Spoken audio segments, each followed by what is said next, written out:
Olá, turma. Sou o professor Ananias Neto. Vamos dar continuidade à disciplina Convergência de Redes. Faz parte do curso de Tecnologia em Sistemas de Telecomunicações do Instituto Federal do Pará. Bem, a nossa aula de hoje, vamos dar início à unidade 2, Aplicações Tecnológicas para Convergência de Redes. Então, o intuito da nossa aula de hoje é iniciarmos a unidade 2. Então, vamos estudar uma introdução sobre as aplicações, tecnologias para convergência de rede. Depois vamos ver alguns conceitos e características dos sinais de voz e vídeo, sinais de áudio, voz e vídeo. Logo em seguida, vamos comentar sobre as técnicas de QoS, qualidade de serviço, streaming de áudio e vídeo, o que seria um streaming, né, e especificamente de áudio e vídeo. E por fim, finalizando a nossa aula, vamos falar do IPTV, que é o Internet Protocol Television, uma aplicação bastante utilizada em recursos de redes convergentes. Ok, então vamos lá. Inicialmente, convergência de redes ela é aplicada em serviços, e aí uma rede convergente ela permite usar da melhor forma possível os recursos disponíveis, porque geralmente o que ela faz? Ela realiza uma integração de serviços e aplicações, ou seja, um leque de serviços e aplicações, e esses serviços e aplicações geralmente são compartilhados através de uma infraestrutura disponível para todos os sistemas e os usuários de última milha. Bem, para entendermos a questão da convergência de redes, é interessante lembrarmos, né, dos pré-requisitos que surgiram para se montar uma rede convergente, para a evolução de uma rede convergente ou rede de próxima geração. O que acontece? Antigamente, né, em períodos anteriores à evolução das redes convergentes, existiam sistemas especializados, ou seja, para cada tipo de aplicação, de serviço, você tinha uma rede especializada. Então, por exemplo, você tinha um serviço de telefonia, então nós tínhamos o serviço especializado de telefonia tradicional, telefonia fixa. Hoje, atualmente, nós temos o serviço especializado de telefonia móvel, celular. Se falando em serviço de vídeo, nós temos sistema VHF, UHF, TV a cabo, TV via satélite, ou seja, existem redes especializadas para esses tipos de serviço. E mais um exemplo seria o serviço de dados, né, onde nós temos o sistema de rede de computadores especializado para esse tipo de serviço. Tudo isso impulsionou o desenvolvimento de uma rede convergente. Então, a existência de uma rede convergente ela vai facilitar o gerenciamento de tráfego, principalmente desse leque de serviços e aplicações, melhorando o suporte e a qualidade de serviço. Embora, a gente pode dizer que embora as redes fossem especializadas por serviços, elas podiam usar vários meios de transmissão. Então, cada rede especializada teria aí um sistema de comunicação, ou utilizando, por exemplo, cabo coaxial, ou utilizando par trançado, ou utilizando fibra óptica, ou até mesmo meio-ar. Para cada tipo de serviço de uma rede especializada, você tinha aí uma operadora, ou você tem uma operadora específica que surgiu, ou que deve surgir, né, para explorar esse mercado de um serviço especializado. Então, os sistemas eles eram constituídos de uma rede infraestruturada, dedicada, montada para aquele serviço específico, né? A interconexão entre esses tipos de redes é possível, como a gente viu em aulas anteriores, mas a demanda de soluções de interconexões desenvolvidas a priori, né, causava aí um certo desconforto quanto a custo, por exemplo. Então, para uma rede especializada de telefonia fixa ou telefonia móvel, você vai agregar custo. E aí uma rede convergente, o que ela procura fazer? Ela procura integrar todos esses serviços, utilizando, digamos assim, uma única rede de próxima geração, proporcionando esse leque de serviços e aplicações. Os novos serviços, geralmente eles estão limitados de acordo com a infraestrutura especializada disponível. Então isso também é uma grande desvantagem de uma rede especializada, né, específica para um serviço e aplicação.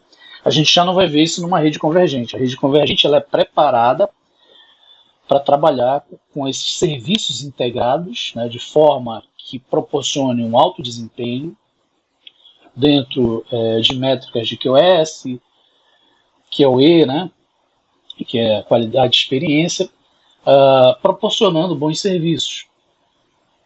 Então, uma rede especializada, geralmente ela torna-se difícil, né, porque ela vai oferecer novos serviços de um valor agregado, um custo alto, pelo simples fato de que eles não podem ser oferecidos de forma adequada nas redes existentes. Então, partiu-se, né, para a convergência de rede, ou seja, as redes de próxima geração elas foram desenvolvidas para melhorar as aplicações e serviços. Então, um outro problema de uma rede especializada, geralmente para acessar cada uma dessas redes, os usuários precisam ou precisavam também de um dispositivo especializado. Por exemplo, para você acessar uma TV a cabo ou uma TV via satélite, você obviamente precisa de uma TV. Para você acessar um serviço móvel, você precisa de um telefone móvel. A mesma forma, uma rede de computador, você precisa de um computador e assim por diante. Ou seja, você precisa de recursos, dispositivos específicos para cada rede especializada. Geralmente, como cada operadora era especializada em algum serviço que podiam ser atendidos em sua rede, geralmente o usuário precisava contratar diversos operadores, então isso também era um problema, sendo identificado por perfis diferentes, né, em cada uma delas, e aí, obviamente, você tinha uma tarifação, um pagamento que era feito de forma fragmentada. Até isso, a rede convergente ela veio para melhorar. Então, os serviços e aplicações podem ser criados sobre uma única estrutura de telecomunicação convergente, possibilitando aí apoio de uso de tecnologias, renovando o faturamento aí das operadoras dentro do sistema de rede convergente. A gente pode apontar também que as redes especializadas, geralmente a operação e manutenção, ao longo de diferentes redes especializadas, diferentes áreas geográficas, operadores, sistemas de comunicação, redes, meios de transmissão, sistema de roaming, por exemplo, era mais difícil, pois a infraestrutura especializada é fragmentada, né? Você tem várias arquiteturas, vários dispositivos, várias aplicações, e essa fragmentação não consegue fornecer um acesso padrão. E aí a rede convergente ela veio justamente para resolver isso. Uma outra consequência da rede especializada é que cada serviço foi regulamentado. Então a regulamentação também é um problema para as aplicações especializadas. Então a rede convergente, obviamente, ela vem para resolver esse problema. Novos serviços são um desafio para a regulamentação, pois geralmente existem regulamentações tradicionais, né, e essas regulamentações vão mudando de acordo com a especificação e o serviço. E aí uma característica que prevalece nas redes anteriores é a questão da heterogeneidade de tecnologia. E uma rede convergente ela vai procurar homogeneizar isso aí. Então muitas tecnologias são difíceis, né, para você realizar a interconexão, justamente pela questão da compatibilidade, o que cria aí variedades de tecnologias, são as chamadas ilhas tecnológicas, dificultando a oferta desses serviços. Então a convergência ela veio, obviamente, para integralizar tudo isso, criando aí de forma homogênea um sistema onde você vai evitar essas ilhas tecnológicas, possibilitando o avanço das aplicações. Bem, um outro aspecto que a a gente pode citar de uma rede especializada, que geralmente é melhor aproveitado a sua infraestrutura existente, né? Então, por exemplo, uma rede convergente, ela vai aproveitar as tecnologias existentes, então isso é uma vantagem, né? Por exemplo, integralizar sistema de telefonia fixa e sistema de telefonia móvel, né? Criando uma rede única, né, digamos assim. Mas em alguns casos, as redes especializadas, por muitas vezes, elas não podem ser aproveitadas de toda uma maneira específica, né? Existem algumas limitações. Então, a busca, a necessidade da existência de uma infraestrutura convergente, ela vai permitir, por exemplo, que as operadoras de telecomunicações melhorem administrativamente os seus negócios, o controle, a administração, e dessa forma realizando aí também a convergência dos seus produtos e serviços para o usuário final, que é o grande objetivo, digamos assim, de um sistema de telefonia, de um sistema de rede convergente. Ok, as redes convergentes, elas proporcionam serviços, né, e esses serviços ele pode se dar de várias frentes, né, várias formas, dentre as quais podemos destacar. Nós temos aí a chamada convergência de voz, áudio e dados, convergência de voz, dados e vídeo, a convergência de redes fixa e rede móvel, convergência de negócio e a convergência de tecnologia da informação e telecomunicações. Então, se falando em si de convergência de redes, nós podemos dizer que a convergência de redes e seus serviços, elas necessitam de alguns requisitos, né, que são necessários para produzir, para desenvolver a infraestrutura de convergência de rede. Dentre elas, eu poderia citar a largura de banda, a banda larga, né, com a chamada qualidade de serviço, e a transparência de dados fim a fim, né. A gente pode dizer que uma rede convergente ela necessita da interoperabilidade com as redes de infraestruturas especializadas, por exemplo, a infraestrutura pública de telefonia fixa, né, via interfaces abertas. Os sistemas convergentes eles vão necessitar de uma grande mobilidade ou uma total mobilidade, ou a gente pode dizer uma mobilidade generalizada dos serviços, dispositivos e até mesmo dos usuários. Podemos dizer que uma rede convergente ela pode nos permitir acesso irrestrito de usuários utilizando diferentes provedores de serviços. A gente pode dizer que não importando aí qual operadora está sendo utilizada em um determinado momento, então isso vai ser um leque de requisitos dentro da rede convergente.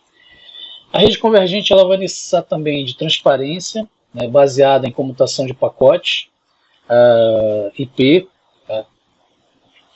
A transparência ela nos permite transparecer ao usuário a simplicidade de uso da rede. Então, por exemplo, as transferências realizadas dentro de uma rede IP, a complexidade que ela vai ser mascarada e escondida do usuário final, né? Então, a complexidade que é um sistema de convergência de rede, obviamente, isso não vai ser passado para o usuário. Bem, outro requisito é a separação das funções de controle, transporte, chamada, acessão, serviços, aplicações. Então, vão ocorrer essas separações. Então, eu tenho os serviços, aplicações integradas, mas em um determinado momento vai ocorrer essas separações de serviços, transporte, acessão, aplicação e tudo mais. Um outro requisito é a separação do fornecimento de serviço dos tipos de redes envolvida. Fornecimento de serviços via interfaces abertas, tecnologias abertas que vão englobar as redes convergentes. Um outro requisito seria o suporte para uma grande variabilidade de serviços e aplicações, como a gente está vendo aqui, convergência de voz, convergência de dados, vídeo, o uso de rede fixa e móvel, a convergência de negócios. Então, esse suporte a grande variabilidade de serviços e aplicações vão ser baseadas em desenvolvimento, construção modular desses serviços, incluindo, por exemplo, aí o tráfego em tempo real, não real, streaming, multimídia e tudo mais. Bem, a gente pode dizer que também um requisito que é necessário para se montar uma convergência de rede é a chamada alta disponibilidade dos serviços. Então, a disponibilidade de serviços, geralmente de tradução de endereços das diversas redes, uso do DNS, por exemplo, para endereçamento IP, com o propósito de fazer um bom roteamento entre redes IPs, né, realizar o tráfego fim a fim, a comunicação de um ponto a outro. A convergência ela vai necessitar de uma infraestrutura de telecomunicações, trabalhar, em muitos dos casos, via broadcast, que é aquela comunicação por difusão para todos, né. A convergência entre serviços, como a gente viu aqui, de rede fixa e rede móvel, isso vai ser uma necessidade, né? Já é agregado em muitas operadoras isso. A integração de redes sem fio também, a gente pode dizer que sistemas de tecnologia Wi-Fi se comunicando com tecnologia WiMAX, rede 4G, 5G, recursos de comunicação via LTE, Long Term Evolution, por exemplo. Então a integração de redes sem fio também é essencial, né? E também com as redes cabeadas, né, as demais redes. As redes convergentes elas vão necessitar de interfaceamento, uso de tecnologias da informação e de telecomunicações. Então, essa convergência ela vai permitir a criação de serviços inovadores até o uso da capacidade de recursos que essas tecnologias vão englobar. Um outro requisito é o provisionamento de serviços, que deve ser utilizado em mecanismos de controle distribuído, sistemas abertos para prover a competição. Aí a gente fala um pouco sobre a internet. A internet é um sistema distribuído, ou seja, ela distribui o poder computacional e aí, obviamente, ela vai utilizar recursos da tecnologia da informação e recursos de um sistema de telecomunicações, interligando vários dispositivos remotamente em diferentes localidades, proporcionando alta disponibilidade dos recursos e aplicações. Um outro requisito é que uma rede convergente ela deve suportar tanto terminais legados, dispositivos legados de uma rede especializada, quanto dispositivos novos para a tecnologia convergente. Então, deve ter uma compatibilidade entre esses elementos envolvidos, né? A rede também ela deve ter a flexibilidade de configuração, tanto para um sistema especializado como um sistema convergente, ou seja, tanto para um sistema heterogêneo, como também para um sistema homogêneo, né, onde você tem sistemas com inúmeras plataformas que devem se comunicar, assim como sistemas com plataformas iguais que também se comunicam. Então, deve ter suporte, né, à heterogeneidade de tecnologias de acesso. Então, diferentes tecnologias vão ser envolvidas e uma rede convergente deve proporcionar essas diferentes compatibilidades de tecnologias.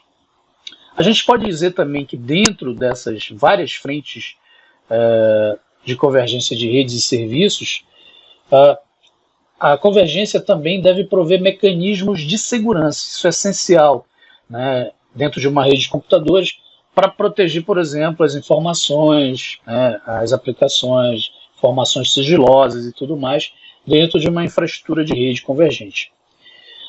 E por fim, a gente pode dizer que uma das necessidades básicas é a arquitetura. A gente vai estudar isso mais à frente, mas a arquitetura de uma rede convergente deve ser aberta, ou seja, ela deve proporcionar aplicações de sistemas abertos, né, protocolos, plataformas, aplicações, elas devem proporcionar um sistema aberto, onde esses protocolos, plataformas e aplicações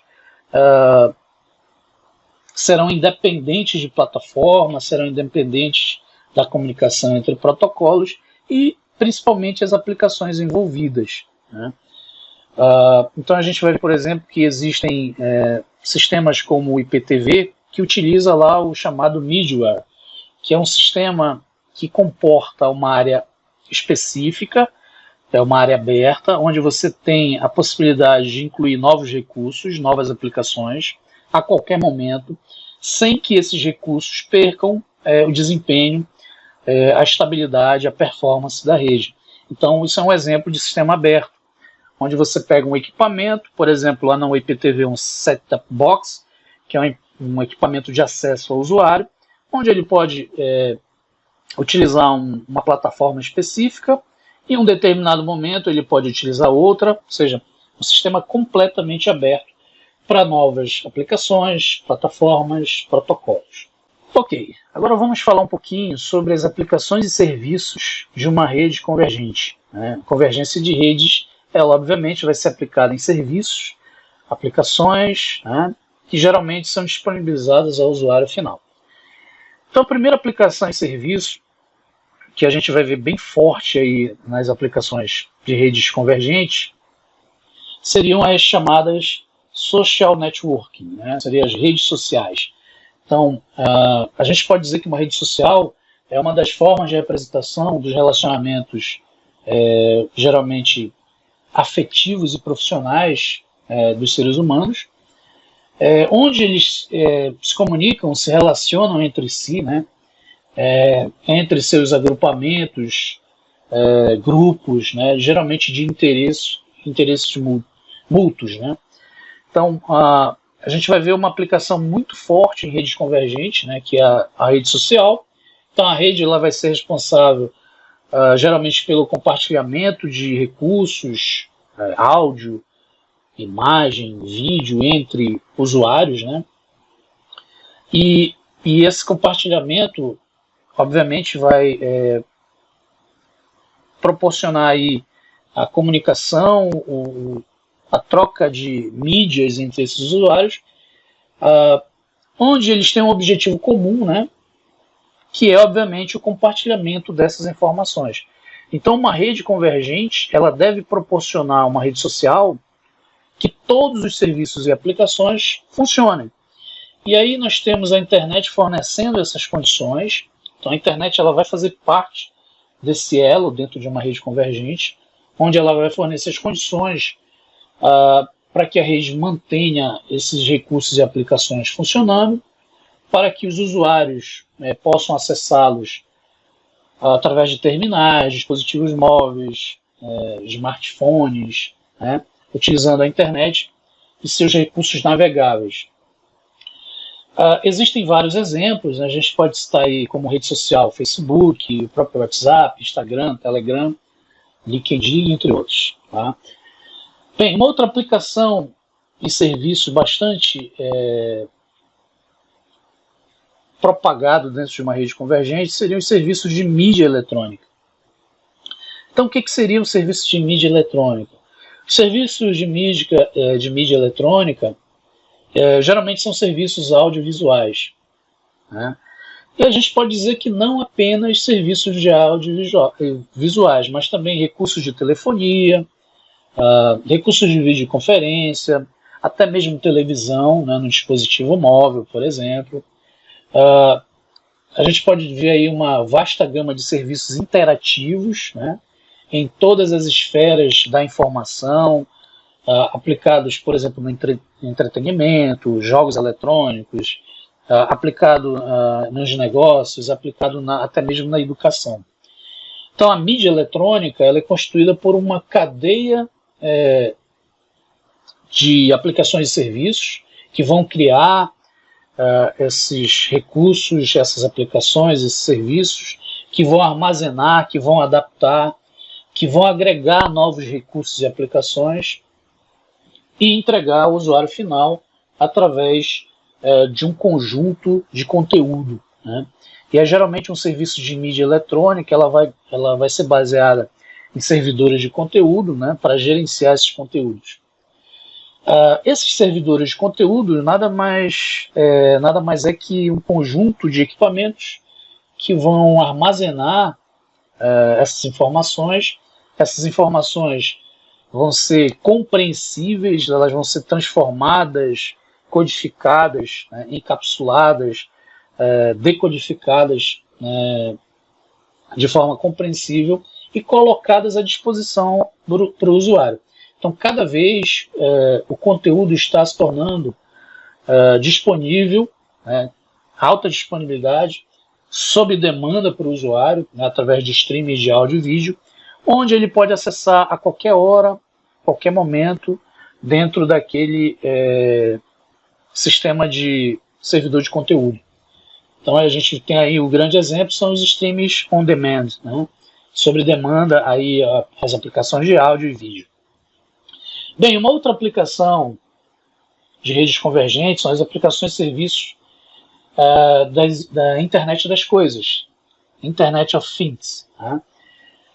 Então, o que consiste a Internet das Coisas? A gente pode dizer que a Internet das Coisas consiste em criar uma rede que geralmente utiliza tecnologias móveis, né? Sem fio, por exemplo, mas também a gente pode ter integração com tecnologia cabeada, mas geralmente são redes sem fio, onde os dispositivos são autoconfiguráveis. Então eles são considerados objetos configuráveis, né? A gente chama de coisas, por isso o termo Internet das Coisas.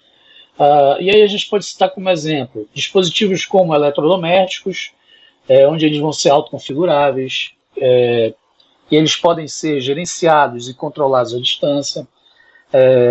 Podemos dizer que sensores, né, dispositivos que podem ser controlados e manipulados à distância. Hoje eles estão se tornando cada vez mais disponíveis para o usuário, acessíveis para o usuário, utilizando, por exemplo, a rede mundial de computadores, que é a internet.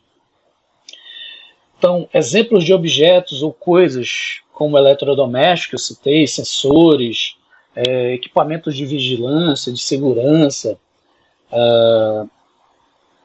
dispositivos de automação,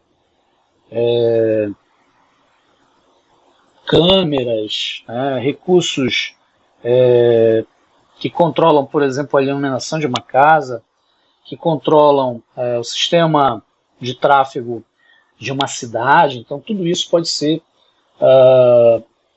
utilizado pela internet das coisas. Então, a identificação dos objetos, que são as coisas, né, eles podem ser feitos usando a identificação de tecnologia de radiofrequência, por exemplo, as FRID, né? E aí um sistema onde você tem um conjunto de objetos autoconfiguráveis compõe aí a internet das coisas. Uma outra aplicação de serviços bastante forte em sistemas de convergência é a chamada virtualização. A virtualização, ela nada mais é que uma simulação de uma réplica física, de uma máquina real. Então, por exemplo, eu tenho um sistema operacional de um computador, um sistema real, que a gente chama, um Windows ou um Linux, que ele pode ser simulado, né? Ou seja, ele vai ser uma réplica daquele dispositivo. Então, eu vou virtualizar o sistema operacional. Então, isso é um exemplo de virtualização. Então, a gente pode dizer que a virtualização ela é a capacidade de fazer com que os recursos de diferentes ambientes, né, seja eles físicos, pode ser recurso físico, recurso lógico, eles vão ser diferentes do que realmente eles são. Então, se eu tenho um sistema real, um sistema operacional, eu vou fazê-lo um recurso totalmente diferente quando eu for virtualizar esse sistema operacional. Dentro desse sistema operacional eu vou ter um disco rígido real. Quando eu vou virtualizá-lo, ele vai ser totalmente diferente do que ele é, digamos assim, no seu sistema real. Então a gente pode dizer que a interposição de software em várias camadas do sistema, a virtualização, ela nada mais é que um conjunto de camadas virtualizadas, né? E aí ela vai agregar sistemas de vários atrativos,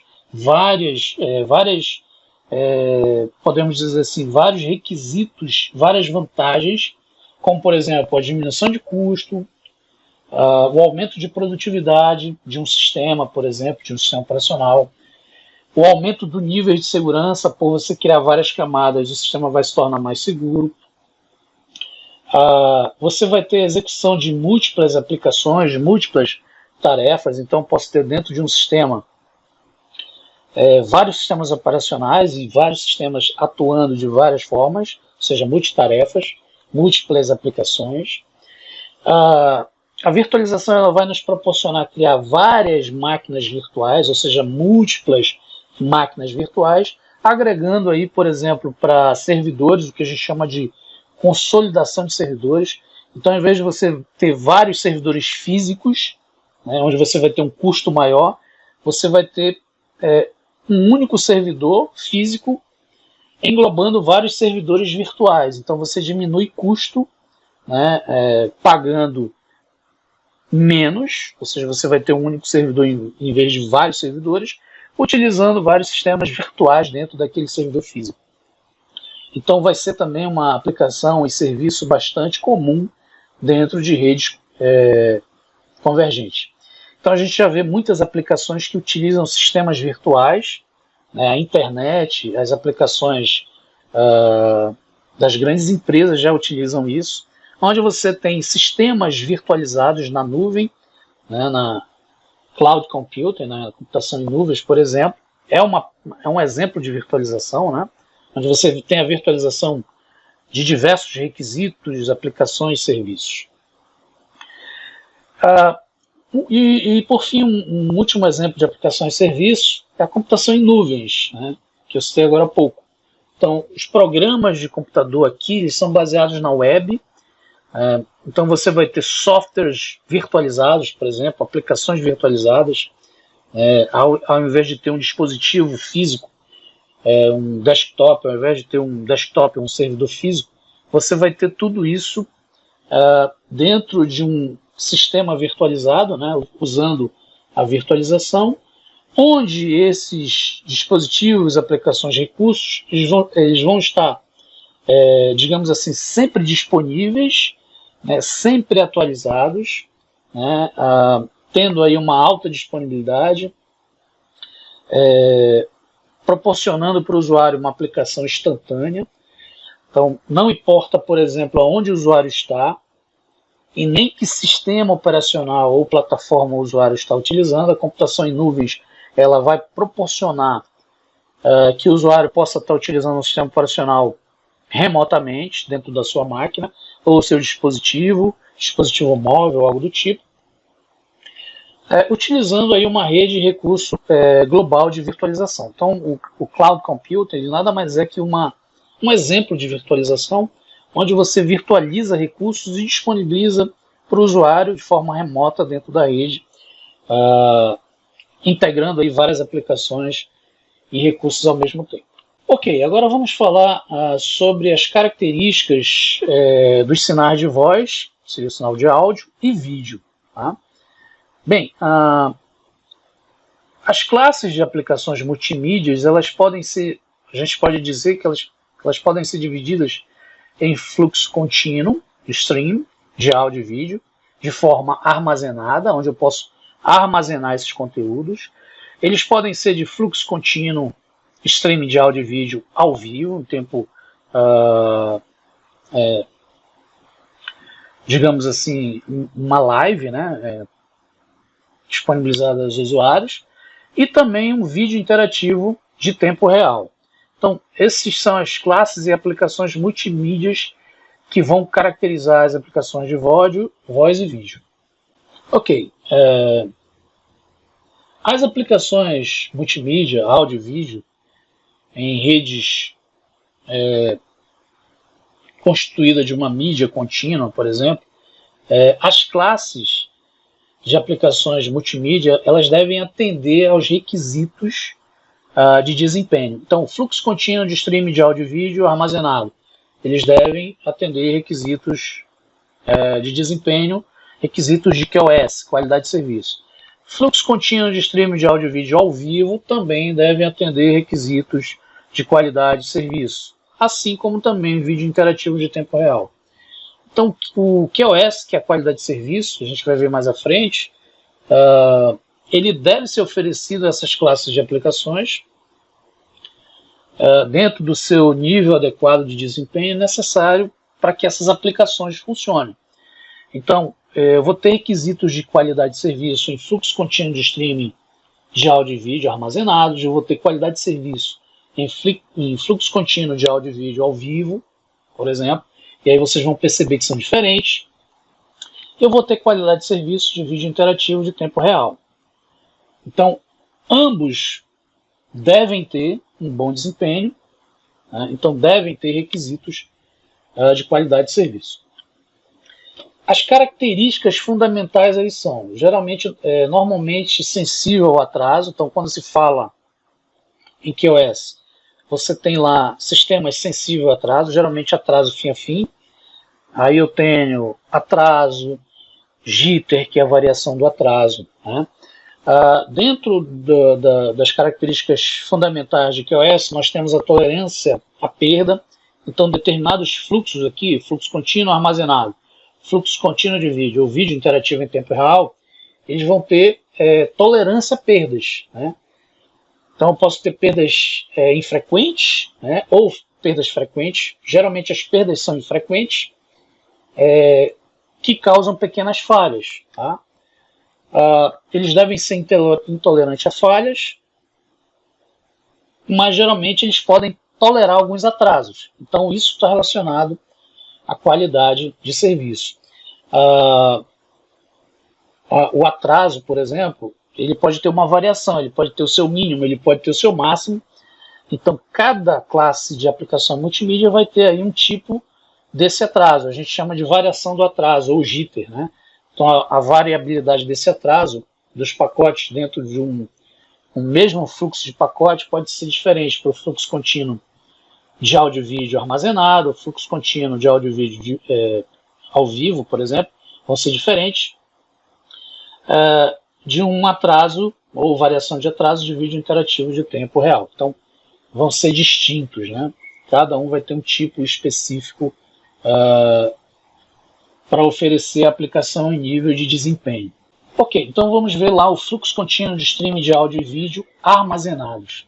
O fluxo contínuo armazenado, ele é uma mídia armazenada na origem.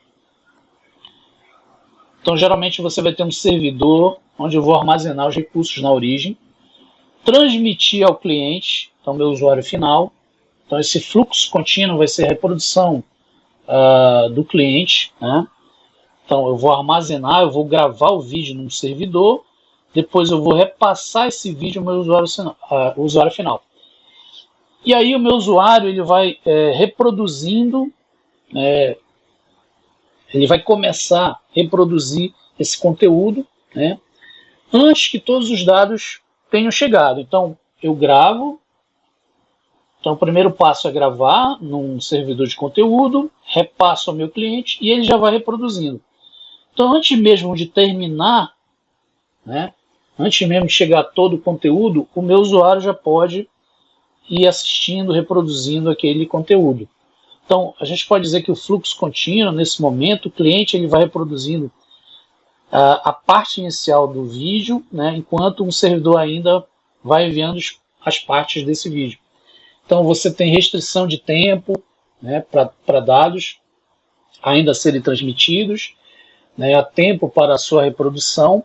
Então, percebam que o vídeo é gravado, ele é enviado, existe um atraso de rede, que isso é comum, e esse atraso de rede ele deve atender aquilo que eu falei, requisitos de qualidade de serviço. Então, a funcionalidade de tipos de aplicação como essa de gravação de vídeo, VCR, por exemplo, o cliente ele pode dar pausa, ele pode voltar, ele pode avançar, ele pode pressionar uma barra, né, onde ele vai ter um tempo de produção, 10 segundos de atraso inicial, 1 a 2 segundos de efeito de comando. Então, existe uma restrição de tempo para dados ainda serem transmitidos. A gente chama de tempo para reprodução. Então, esse é o chamado fluxo contínuo de streaming de áudio e vídeo armazenado. Os dados vão ser acumulativos, então eu vou gravando, eu vou enviando e o cliente vai reproduzindo, né, dentro de um fluxo contínuo. Um outro exemplo é o fluxo contínuo de streaming de áudio e vídeo ao vivo. Então, exemplo, os eventos esportivos ao vivo. Outro exemplo, programas de entrevista por rádio na internet. Então, são recursos que vão acontecendo no fluxo contínuo ao vivo. Eles vão utilizar algumas características específicas para o uso dessas aplicações de multimídia, como, por exemplo, buffer de reprodução, então uma área específica de memória para você armazenar esses recursos e produzir.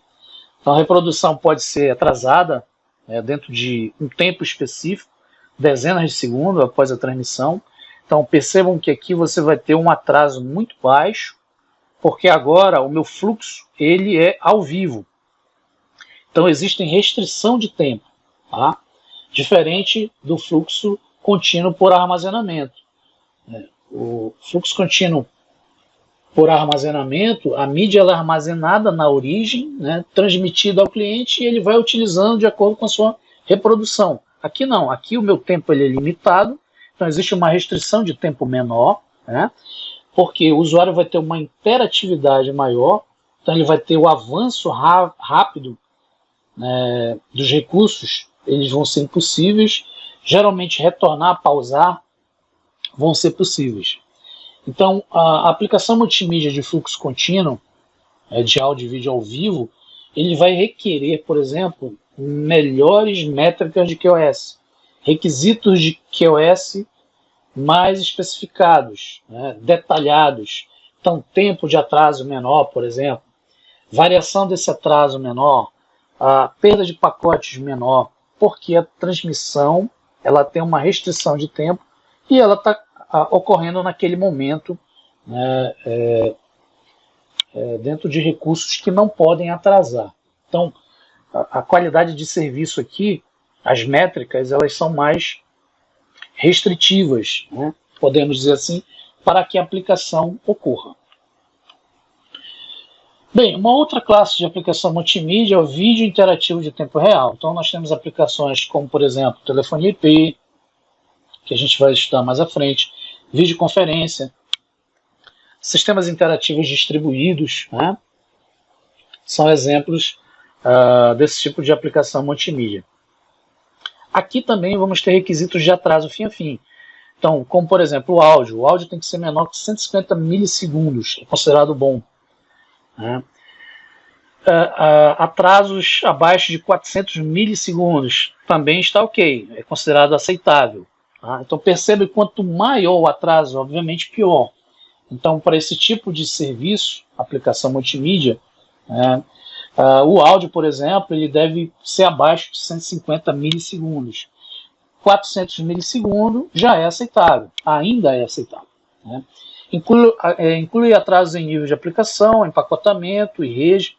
Então, além dos atrasos inerentes da aplicação de vídeo interativo em tempo real, nós temos também atrasos relacionados ao empacotamento do pacote, que é aquela fase de encapsulamento de um nível do modelo OSI ou da arquitetura TCP para um nível inferior. Então você tem atraso inerente aí, e também atraso quando você entrega esse pacote à rede. Geralmente atrasos maiores observáveis, eles vão prejudicar a interatividade, a aplicação daquele serviço. Então, a iniciação de uma sessão, né, por exemplo, de uma aplicação de vídeo interativo de tempo real, geralmente com o destino, ele vai anunciar recursos de endereçamento, a gente pode dizer número de porta lá, aplicado à multiplexação da arquitetura TCP/IP, como o TCP e o DP, por exemplo, algoritmos de codificação. Então, tudo isso, obviamente, vai impactar na aplicação final do vídeo interativo de tempo real. Então, você vai ter aí também requisitos de QoS bastante limitados para garantir a aplicação, para garantir que aquele recurso funcione dentro de uma rede convergente. Ok, agora vamos ver algumas características, propriedades específicas de cada aplicação multimídia. Então, as propriedades do vídeo.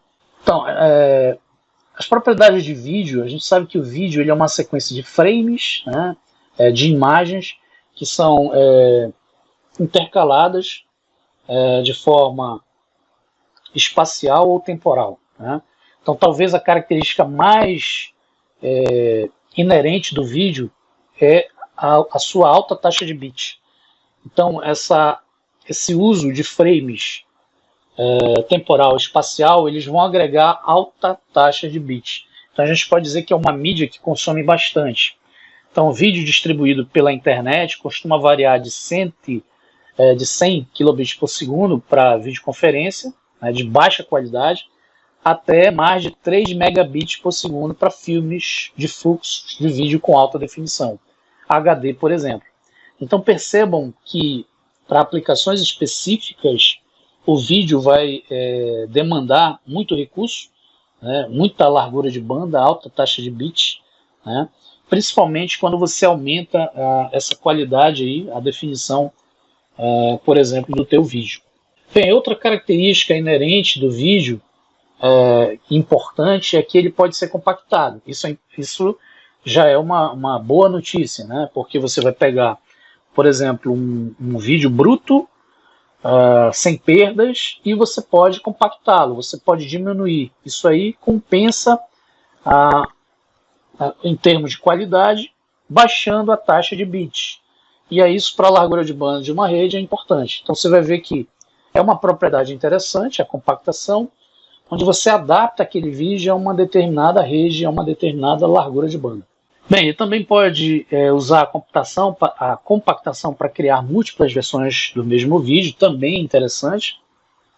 Você vai utilizar aí vários codificadores para realizar diferentes compactação e com isso criar múltiplas versões do vídeo e adaptá-lo dentro da rede, né, entre origem e destino, melhorando, por exemplo, a entrega, a aplicação para o usuário final. Tem algumas propriedades do vídeo. O vídeo é uma sequência de imagens, de frames, apresentadas a uma taxa constante. Então a gente pode ter aí 24 imagens por segundo ou 30 frames por segundo, né? FPS, 60 frames por segundo. Então isso vai depender do tipo de vídeo e a sequência de amostragem que você quer realizar naquele vídeo. O vídeo ele nada mais é que uma imagem digital, frames, né? Que é uma matriz de pixel. Então ele vai guardar uma representação de um conjunto de bits, né? um array de pixels, né? Uma matriz de pixels. E dependendo da quantidade desses pixels representada por bit, você vai ter uma melhor qualidade dessa imagem, desse frame, ou uma menor qualidade dessa imagem, desse frame. E aí dentro do vídeo nós temos a chamada redundância. O vídeo ele trabalha de forma espacial. Então, dentro de uma mesma imagem, eu posso ter redundância de recursos desses bits. E eu posso também ter a redundância temporal, que é a comunicação entre os frames, né? São realizadas em diferentes frames, né? Um frame diferente do outro. Então, uma imagem diferente da outra. Uma imagem, a gente pode dizer um frame anterior, um frame posterior. Então isso compõe a chamada redundância temporal. E isso pode ser minimizado para você poder melhorar as características do sinal de vídeo. Bem, exemplos de codificadores de vídeo, né? Então nós temos o MPEG-1, muito utilizado em CD-ROM, né? Utiliza aí uma taxa de 1,5 megabits por segundo. O MPEG-2 já utilizado em DVD, de 3 a 6 megabits por segundo. O MPEG-4 é frequentemente usado aí na internet, então abaixo de 1 megabit por segundo. Então são exemplos de codificadores de vídeo, né, bastante utilizados. Os vídeos eles podem ser pesquisados, né, em camadas de forma escalável. Então você vai ter diferentes tipos de vídeos onde você aplica diferentes camadas. A gente chama de camadas escaláveis, né? Esses vídeos eles podem ser adaptados a essas camadas de acordo com a largura de banda disponível. Então, dentro de uma rede, você vai fazer uma pesquisa, analisar a largura de banda disponível e adaptar aquele recurso, aquela aplicação multimídia, àquela largura de banda. Então, aqui na tabela, você tem um exemplo onde eu tenho vários usuários utilizando recursos na internet. Então, por exemplo, o Frank utilizando o Facebook, a Marta utilizando o vídeo e o Vitor utilizando o vídeo. Para cada aplicação, eu vou ter uma taxa de bit específica, eu vou ter uma quantidade de bytes transferido dentro de um tempo específico. Então percebam que o vídeo é o que demanda mais. Então ele vai ter uma taxa de bits maior, por exemplo, 2 megabits por segundo, e ele vai demandar mais bytes a serem transferidos. Por exemplo, aqui 1 gigabyte. A música você já vai ter 64. E recursos de dados da internet, 60 megabytes. Então percebam que o vídeo ele é adaptado de acordo com o recurso, a largura de banda disponível. Isso a gente chama de pesquisa dentro da rede, onde o vídeo ele pode ser escalável, ele pode ser aplicado, adaptado às camadas de acordo com a largura de banda disponível. Ok, agora a gente vai ver as propriedades de áudio. Então o áudio digital tem requisitos de largura de banda, obviamente muito menores e inferiores do que o vídeo. Embora as taxas de bits de áudio sejam em geral muito menores do que as de vídeo, geralmente os usuários costumam ser muito mais sensíveis a pequenas falhas de áudio do que do vídeo. A gente pode dizer que o áudio, a voz, ela é mais sensível, né, a falhas do que o vídeo. O vídeo eu posso perder aqui um dado, um frame ali, outro ali, mas isso é compensado dentro do processamento do vídeo. Para um áudio isso já é difícil, né? No recurso de voz, você vai ter aí se você perder, se você tiver uma alta taxa de perda de dados, de pacote de um áudio, por exemplo, o áudio vai ficar, a gente pode dizer que não reconhecível ao usuário, então vai ter falhas e tudo mais. Bem, o sinal analógico amostrado a uma taxa constante, por exemplo, da telefonia, de 8.000 amostras por segundo. Então essa é a amostragem de uma voz, sinal analógico. Cada amostra ela vai ser discretizada, ela vai ser arredondada, né? Então um exemplo, 2 elevado a 8, 256 possibilidades de valores discretos. Então, cada valor discretizado é representado por bit. Então, 8.000 amostras por segundo, 250 valores discretos, nós temos aí uma taxa de 64.000 bits por segundo. Então, o sinal de voz dentro de uma telefonia fixa, por exemplo, necessita dessa taxa para discretizar 256 possíveis valores. Então, 64.000 bits por segundo ou 64 kbps. Aí, geralmente, o receptor ele vai converter de volta tanto a origem como destino, né? Então, nós temos aqui origem e destino, então ele vai converter o sinal analógico. E aí, obviamente, eu vou ter uma perda de qualidade nesse processo de conversão entre o analógico e o digital analógico. Ok, aqui nós temos exemplos de taxas aplicadas a áudio. Então, por exemplo, o CD utiliza 1,4 megabits por segundo, o MPEG-1 Layer 3, o MP3, utiliza 96, 128, 160 kilobits por segundo para você fazer o processo de conversão aí do áudio. A telefonia aplicada à internet, 5,3 kilobits por segundo ou mais. Então são taxas aceitáveis para você trabalhar com áudio dentro dessas aplicações, dentro desses recursos. Ok, gente, agora vamos falar sobre as técnicas de QoS. QoS significa Quality of Service, qualidade de serviço. Então, qualidade de serviço se refere à garantia de largura de banda, ou como em muitos casos é utilizado informalmente para refletir a probabilidade de um pacote circular entre 2 pontos de uma rede, entre 2 pontos da comunicação da rede. A gente pode dizer que o QoS é definida como efeito coletivo de desempenho, né, como eu falei agora há pouco. né, de aplicações e serviços. Então o QoS ele vai delimitar através de métricas de QoS que determinadas aplicações possam ocorrer ou não.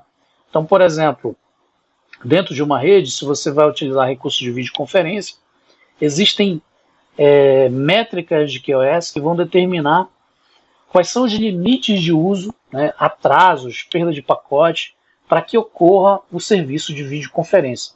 Então, o QoS ele define como o efeito coletivo de desempenho vai impactar um serviço, se vai impactar no desempenho, na performance, e aí ele vai determinar o grau de satisfação de um usuário utilizando aquele serviço.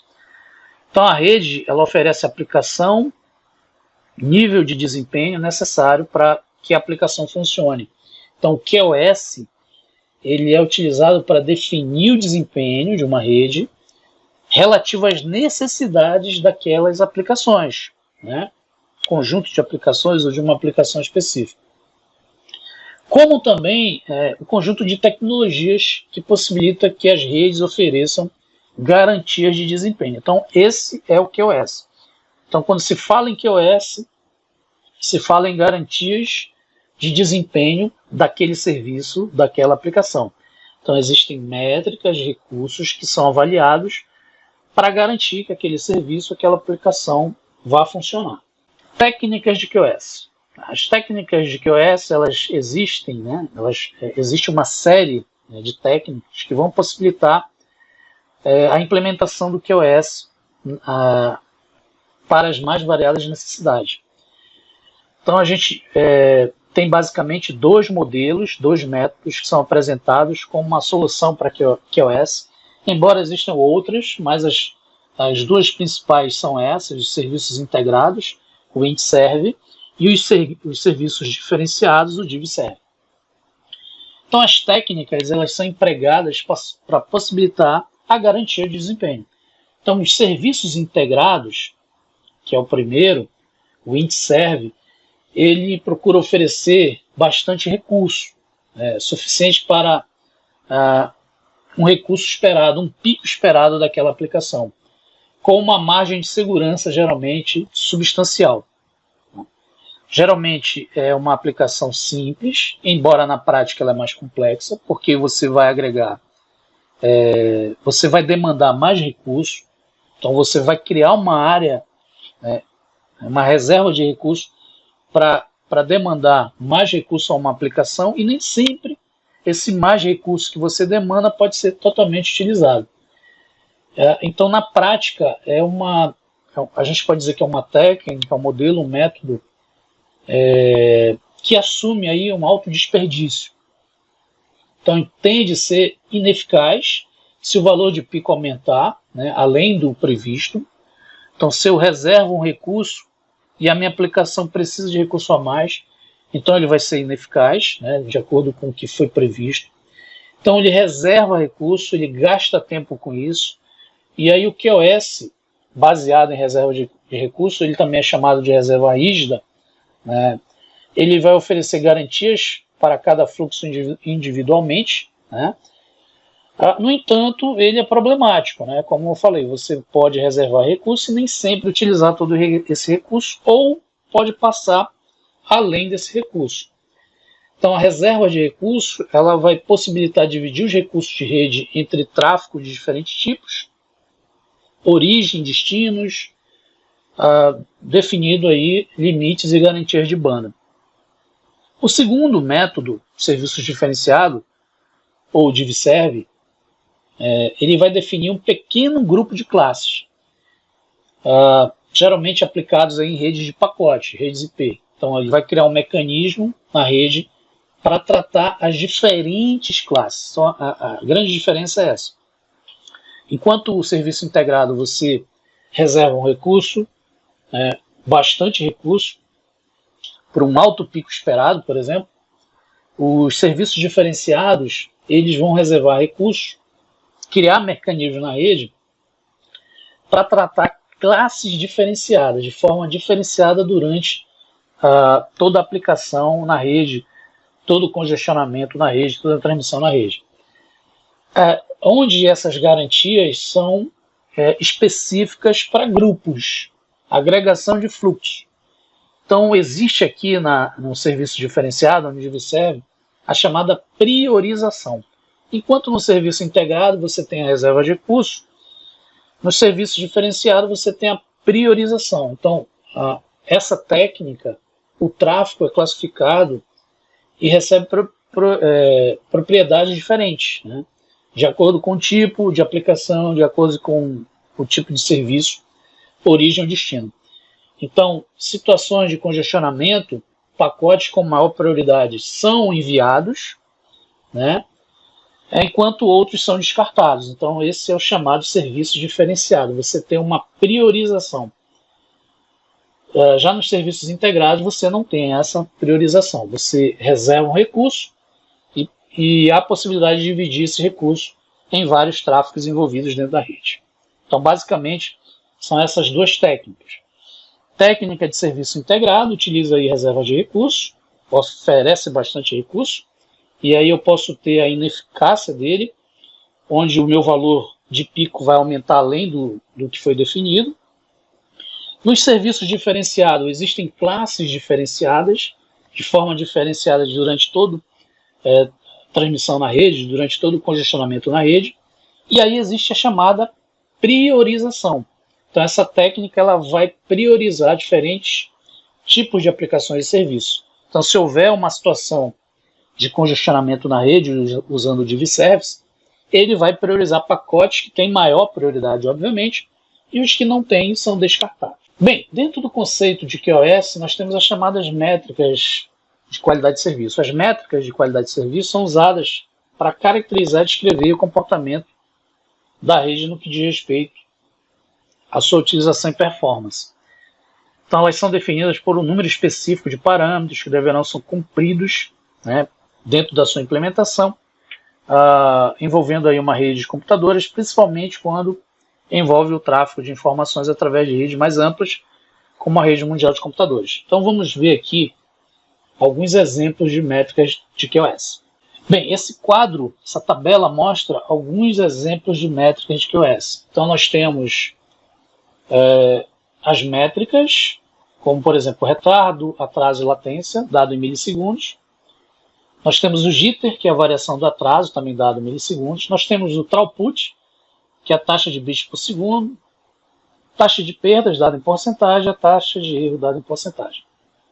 Então são alguns exemplos de métricas de QoS. Então vamos ver, por exemplo, retardo, atraso e latência.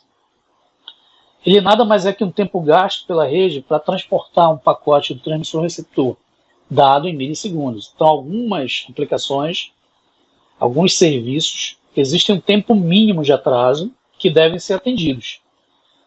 Então, por exemplo, serviços de áudio, né, um atraso menor que 150 milissegundos já é um bom atraso, é considerado uma boa métrica de QoS. Atrasos abaixo de 400 milissegundos ainda é aceitável. Acima disso já é um problema, já é problemático. Uma outra métrica é o jitter, que também é conhecido como variação do atraso. Então, a variação do atraso, ele nada mais é que uma medida entre o mínimo e o máximo.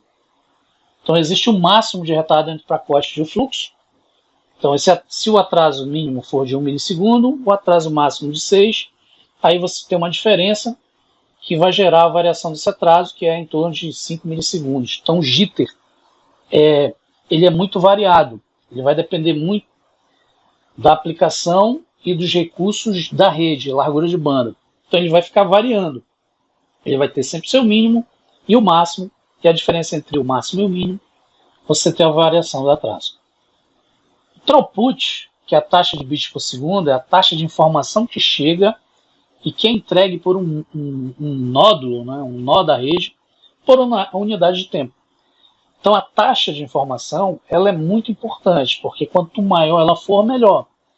Então ela está relacionada à largura de banda daquela tecnologia de rede.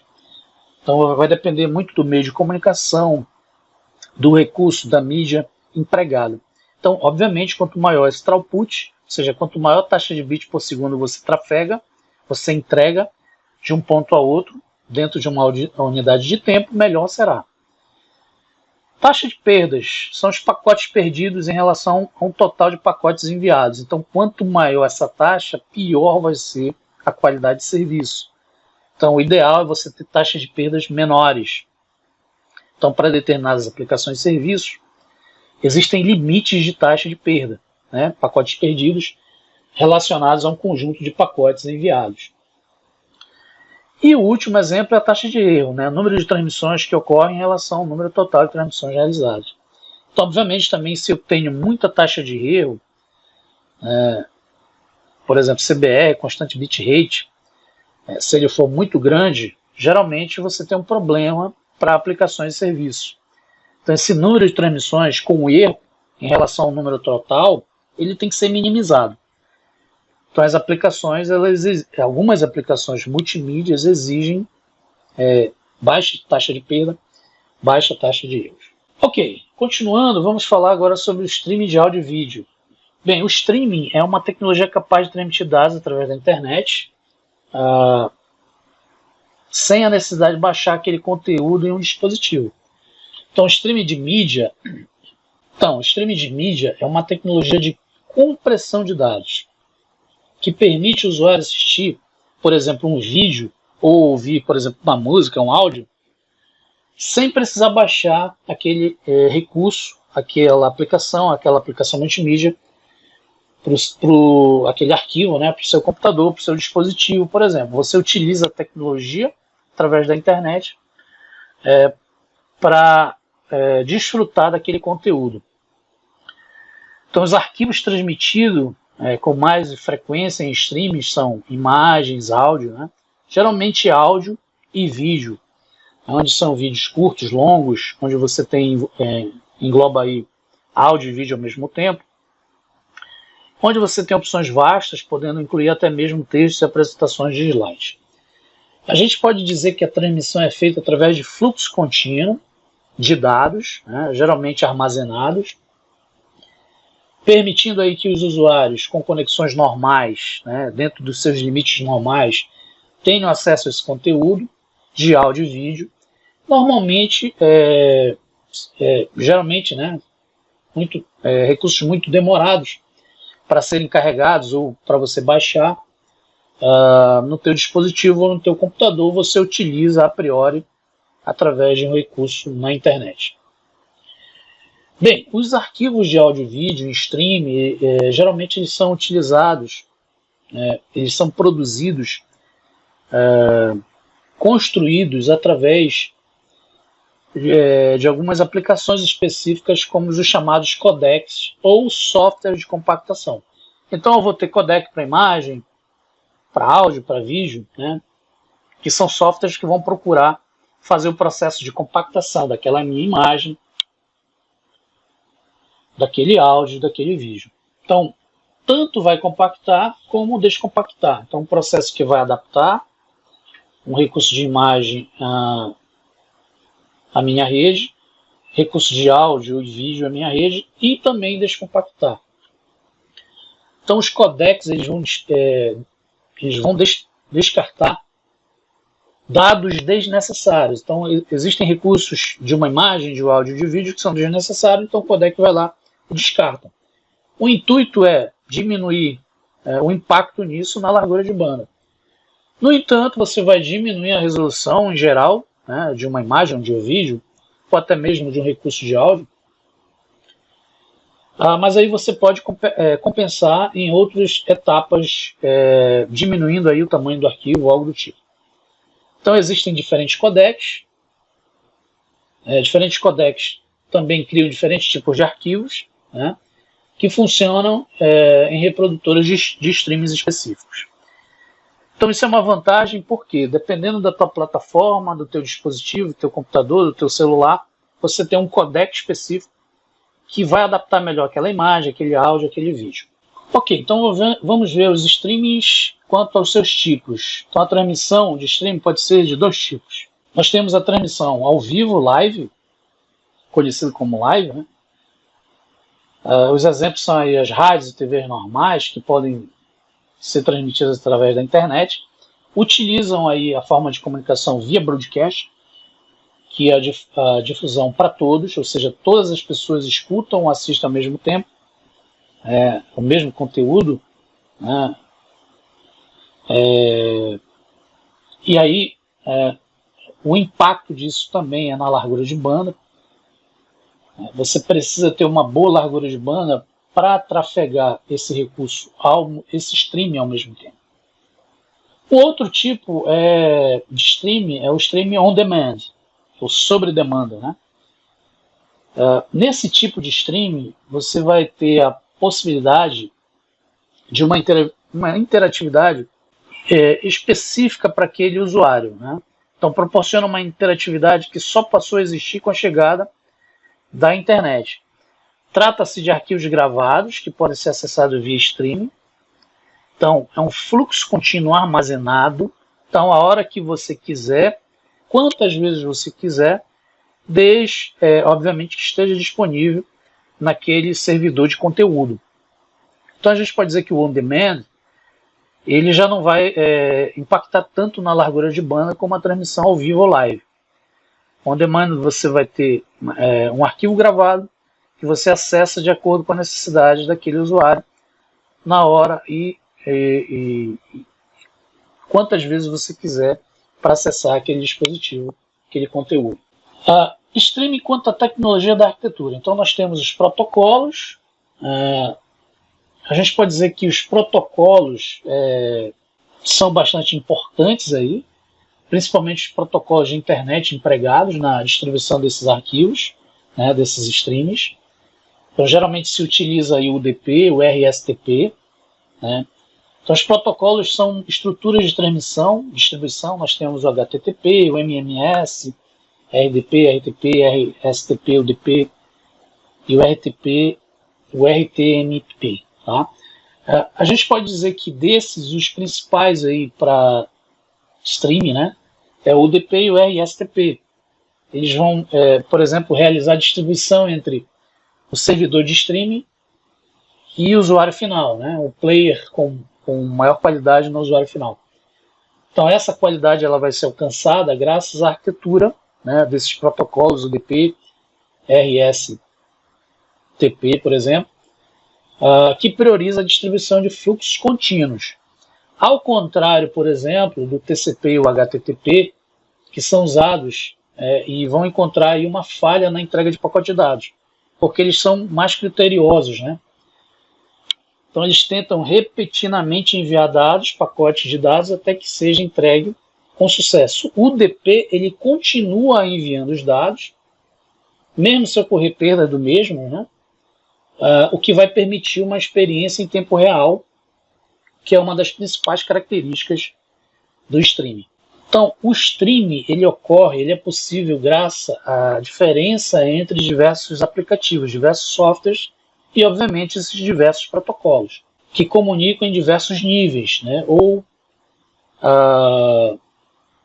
diversas arquiteturas. Bem, uma outra tecnologia de streaming é relacionada ao formato de arquivo. Então, o formato ele vai determinar o quanto você vai distribuir essa mídia, né? Então, nós temos formatos MP3, MP4, QuickTime, AVI, OGG, MPEG-4, que vão distintamente criar um sistema de mídia a ser distribuído dentro da minha rede convergente. Então esse formato ele é importante porque ele vai impactar na forma como se realiza a compressão de um áudio, a compressão de um vídeo e adaptá-lo, obviamente, à minha rede de acordo com a sua largura de banda. Um ponto importante, relevante citar é que o streaming de vídeo e áudio, utilizando aí os protocolos citados, eles vão permitir a transferência de dados em tempo real e também os formatos de arquivos. Então, um formato de arquivo específico dentro de uma mídia de distribuição vai nos permitir a transferência de dados em tempo real. Então, geralmente, o que eles fazem? Eles quebram, eles fragmentam os arquivos em pedaços muito pequenos, né, e os enviam no local específico, dentro de uma ordem específica. Então, protocolos como eu citei, o RTP, né, Real Time Transfer Protocol, o RTSP, o Real-Time Streaming Protocol, né? Também tem o RTCP, Real-Time Transport Control Protocol, que é uma versão do TCP, né, específica para aplicações em tempo real.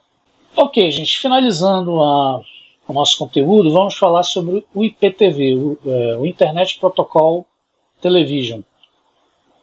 O IPTV é um sistema onde o serviço de distribuição digital é realizado usando o protocolo IP sobre uma rede de banda larga. Então, IPTV é um termo que se refere à distribuição de sinal de televisão via protocolo IP, via rede IP. Então, ele provê serviços de áudio, vídeo e dados sobre redes IP. Ele foi criado pelo IPTV Focus Group, do ITU-T, né, do Internet Telecommunication Union. Ele foi estabelecido em 2006 para coordenar e desenvolver os padrões globais que habilitam o desenvolvimento rápido e sem fragmentação da tecnologia de televisão sobre IP. É um serviço interativo que provê conteúdo de áudio, vídeo e dados sobre rede IP controladas, que fornecem garantias de qualidade de serviço, né, como qualquer outra aplicação de recursos de multimídia. Ele agrega segurança, entrega confiável, assinantes autenticados, terminais inteligentes, né, utilização de PCs, PDA, tecnologias de set-top box, né, que são os equipamentos específicos para o uso de IPTV. É um serviço multicast disponível para vários usuários concorrentemente. Ok, em dezembro de 2007, o IPTV GSI ele liberou o primeiro conjunto de padrões globais para IPTV, dentro lá do ITU, IPTV, Focus Group, composto de 715 páginas de documentação. Então, existe um documento de padronização do IPTV. O IPTV ele é um múltiplo play, né? Uma vez que os provedores de serviços podem oferecer um pacote composto das aplicações de multimídia, como vídeo, voz, vídeo sob demanda, TV, internet de alta velocidade, outros serviços todos integrados, né, proporcionando ao usuário final um entretenimento, utilizando a comunicação sobre a mesma rede, então sobre uma rede de convergência. O IPTV é uma das aplicações mais visíveis, né, que emerge como parte das redes de próxima geração, uma vez que ela é voltada ao mercado do entretenimento. Então são recursos voltados ao usuário final, conjunto de recursos como voz, vídeo sob demanda, TV, internet de alta velocidade, né, serviços que agregam alta velocidade, como jogos interativos, serviços de vídeo sob demanda e tudo mais, ou seja, voltado ao mercado do entretenimento. Ok, a definição de IPTV é definida como uma rede multisserviço, tais como televisão, vídeo, áudio, texto, recursos gráficos, dados, todas essas aplicações multimídia distribuídas usando uma rede IP, controladas através de QoS e QoE, ou seja, existem requisitos e métricas de qualidade de serviço, exigem requisitos e métricas de qualidade de experiência, agregando segurança, interatividade e confiabilidade. O IPTV é uma tecnologia que permite transmissão de sinais via internet, sinais de TV via internet. Então, garantindo não apenas qualidade de som e imagem, mas também dando aos usuários recursos extras de interatividade. Então, o usuário com o IPTV, ele interage, né? Ele tem essa interatividade. Então, possibilita que o usuário entre dentro de um recurso e controle esse recurso, né? Interaja com as aplicações englobadas ali dentro. E aí nós temos o QoS, que ele é dado, como a gente falou, por métricas, perda de pacote, atraso, variação do atraso, e ele é obtido através da transmissão por redes privadas e as operadoras de telecomunicações. Então elas que vão tentar possibilitar essa qualidade de serviço. A qualidade de experiência, o QoE, Quality of Experience, é relacionada à experiência do usuário. Então, o Quality of Experience ele está relacionado especificamente à experiência do usuário quanto ao uso daquele serviço. E aí, dentro de uma interatividade, obviamente, o espectador, né, o usuário, ele vai sair do modo passivo e vai trabalhar no modo ativo.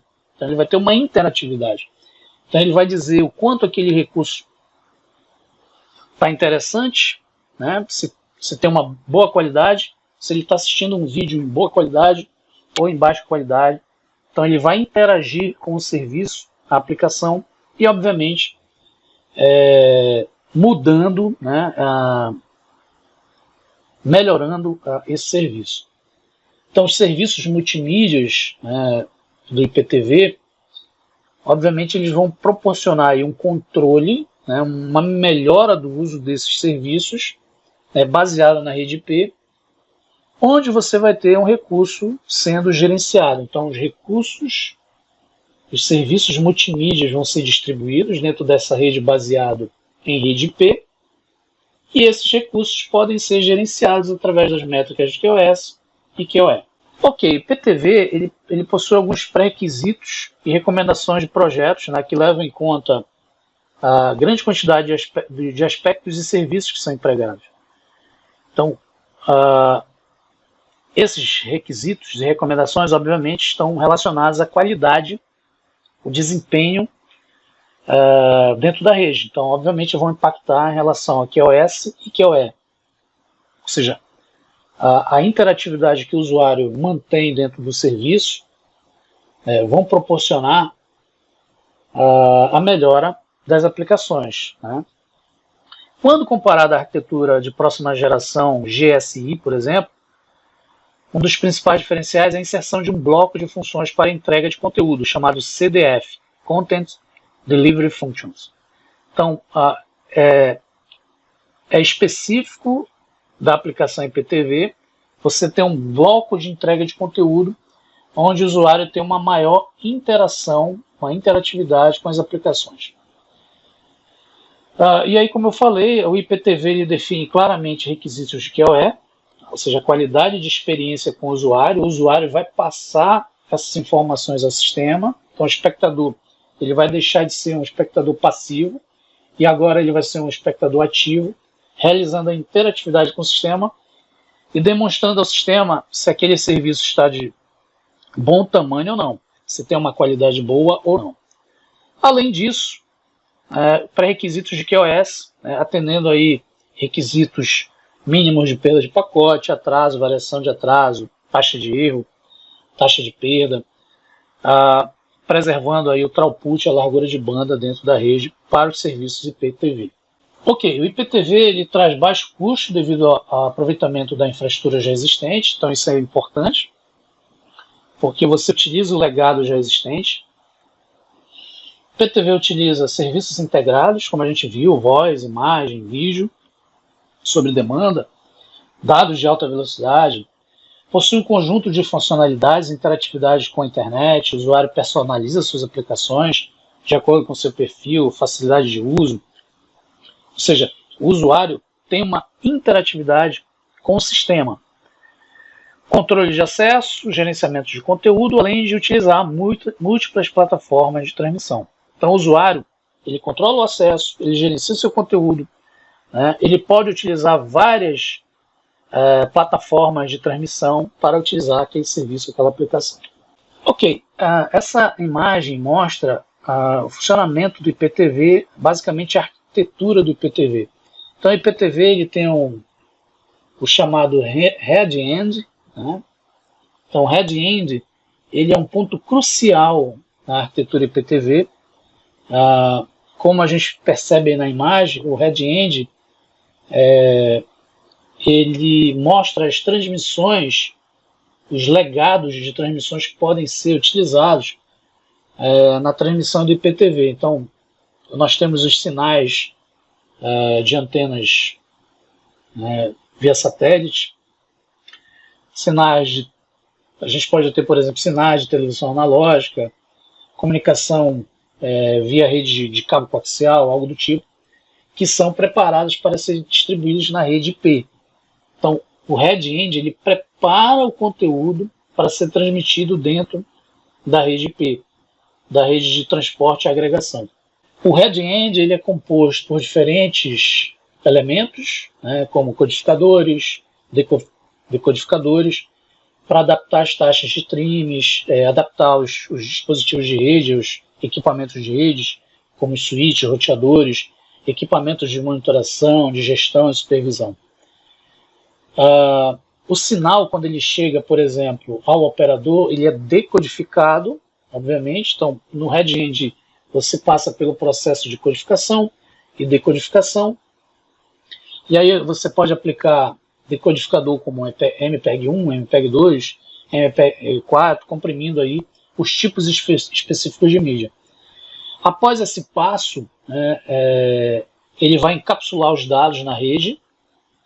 Então, ele prepara inicialmente os dados, encapsula na rede, né, os bits resultantes dessa transformação, num pacote IP, ou seja, adaptando a minha rede IP, que são lançadas, obviamente, dentro dessa rede IP.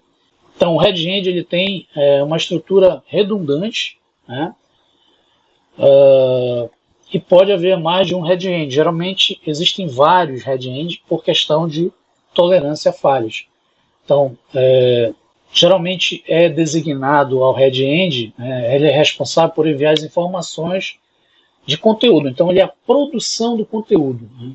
Posteriormente, vai ser tratado pela rede IP, pela essa rede do meio que vocês estão vendo aqui, e ser entregue ao usuário final. Dentro dessa arquitetura, nós temos a chamada rede de transporte e agregação. Então, como a gente já viu, a rede de transporte e agregação, ela vai receber os pacotes que foram codificados em pacotes IPs. Então, a rede de transporte e agregação, ela é responsável pela recepção dos pacotes IPs vindo do head-end e pelo seu encaminhamento, né, roteamento, digamos assim, dentro da rede, fornecendo aqui dentro o que a gente ouviu falar lá atrás, que é a qualidade de serviço, a qualidade de experiência.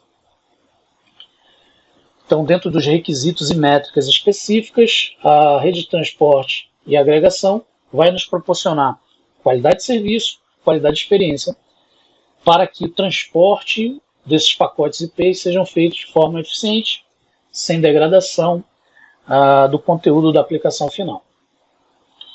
Logo em seguida, nós temos a rede de acesso, que é uma rede que chega ao meu usuário de última milha, na rede doméstica. Então, a rede de acesso é o ponto da arquitetura que faz a comunicação entre a rede principal, a rede núcleo, a rede IP, com a rede do usuário final, o usuário de última milha, né, last mile. Então, a transição é uma rede de transição, né, entre a rede de transporte e a rede do assinante. E aí nós temos a utilização de alguns equipamentos, como o MSAN, o MSAN, é o Multiple Service Access Node, seria um nó de acesso de múltiplos serviços, onde ele vai dividir as aplicações e serviços. Então, geralmente, nesse aparelho, ele vai funcionar como um multiplexador, onde ele vai dividir as aplicações e serviços. E, por fim, nós temos a rede doméstica, né? A rede onde se entrega, é constituída aí dos equipamentos que entregam o serviço ao usuário.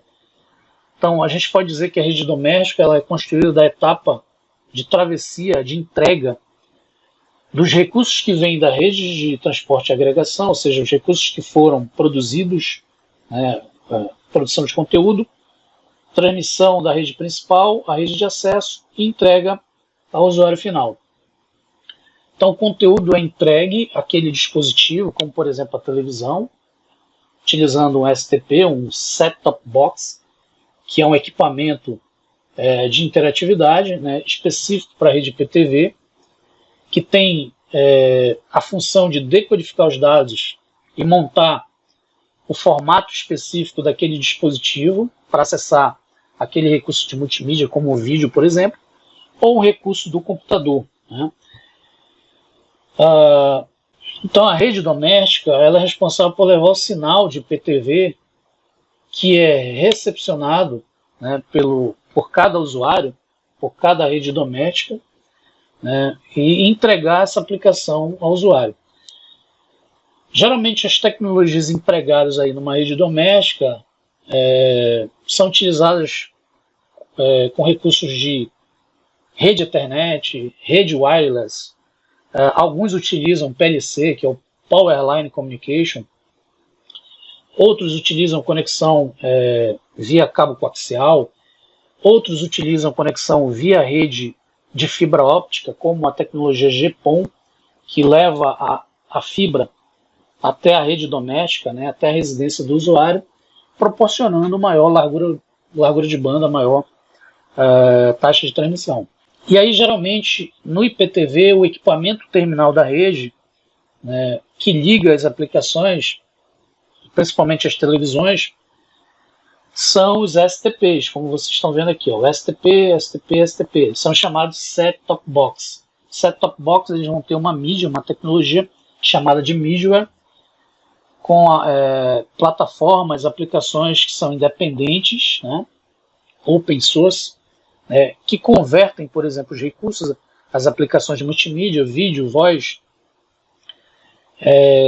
streamings, né, de áudio e vídeo, num padrão específico da televisão do usuário, proporcionando a utilização final do recurso do assinante do usuário.